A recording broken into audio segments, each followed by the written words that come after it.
Alright guys, in this video, let's see how to pass and read route parameters. Here is what we are going to do. In the department list component, we will have a list of departments: Angular, Node, MongoDB, Ruby, and Bootstrap. Each of them have a corresponding ID, 1, 2, 3, 4, and 5. When you click on a department, we will navigate to the department detail component, passing the ID of the department as a route parameter. And in the department detail component, we will read that route parameter and display the ID in the view. For example, you click on Angular, it says you selected department with ID is equal to 1. So let's see how to do this. To get us started, I've already added some code in the department list component. We have an array of departments. Each department has an ID and a name.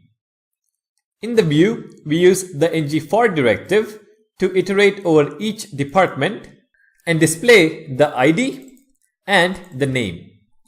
I've also added some classes, badge, and items to apply some styling to our list of departments.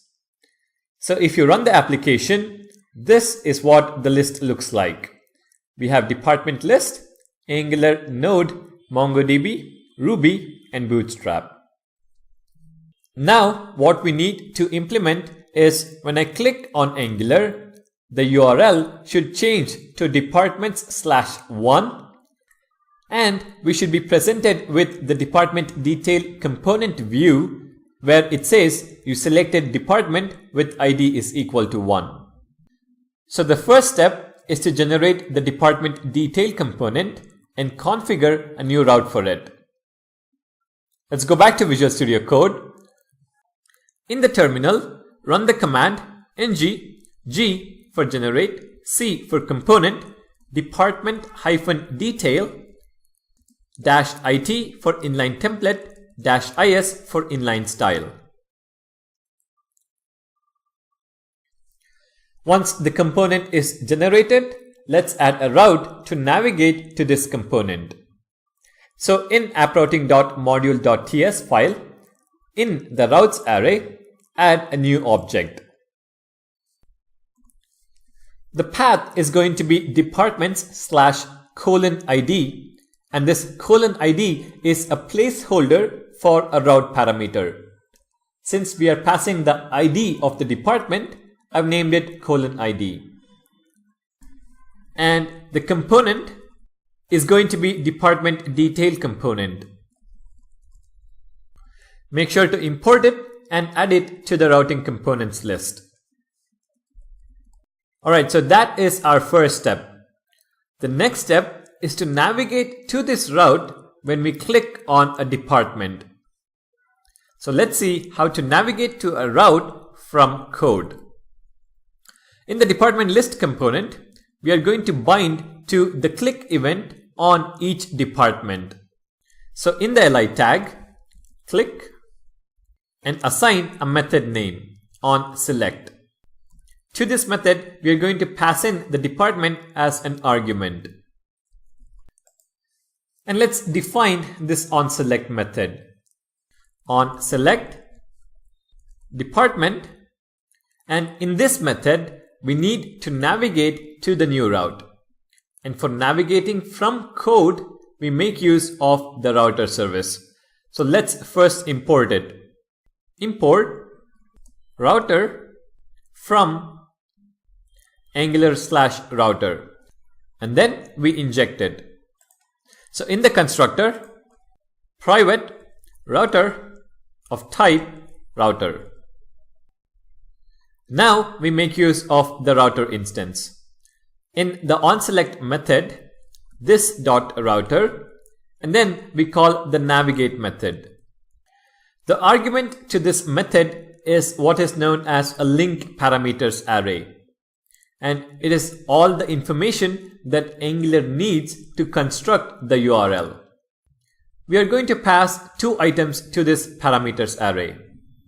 The first one is the path we want to navigate to, so /departments.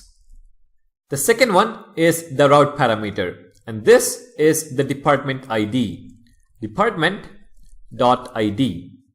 Departments followed by the ID corresponds to the newly configured route, departments/:ID. Now with this information, Angular's router constructs the URL as /departments/ID.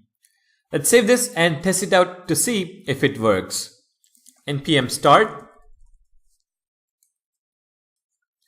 Go back to the browser, and if I click on Angular, the URL is /departments/1. But hang on, we are getting page not found component, so there is a problem with our configured route. Let's go and take a look. And there you go, we have missed out a T in the spelling of departments.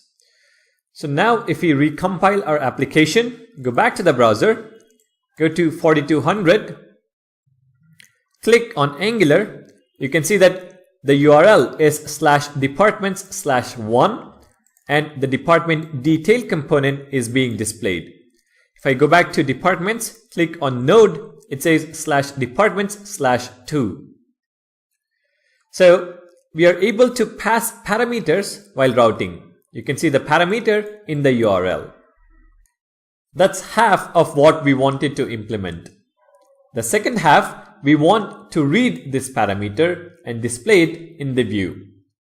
And for that, we make use of what is known as the activated route service. Let's go to the department detail component this time. And over here, we are going to import it. Import activated route from Angular/router. And then inject it. So in the constructor, private route, this is going to be an instance of the activated route service. Next, in the ng-on-init method, we read the route parameter. Let id is equal to parseInt. We have access to the service, so this dot route, and this service gives us a snapshot of the current route. Dot snapshot, and from this snapshot we use the param-map API, which helps us get the parameter from the URL. And for us, that parameter is the ID parameter. So from the current route snapshot, get the ID parameter from the URL. So from the current route snapshot, get the ID parameter and assign it to the local variable ID. And then we can bind this ID to the view. So create a new property, public department ID, and in ng-on-init, this dot department ID is equal to ID. In the view, let's change the template. H3 tag, you selected department with ID is equal to interpolation department ID. Now let's save this and go back to the browser and click on departments and then Angular. You can see that it says you selected department with ID is equal to 1. If I click on node, you selected department with ID is equal to 2. So we are passing and reading route parameters. To quickly summarize, here's what we did. In app routing module, we created a route with a placeholder for the parameter. To pass a parameter while navigating, we make use of the router service. It has a navigate method to which we can pass a link parameters array.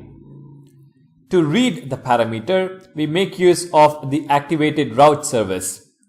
We use the snapshot of the current route and use the param API to read the required parameter.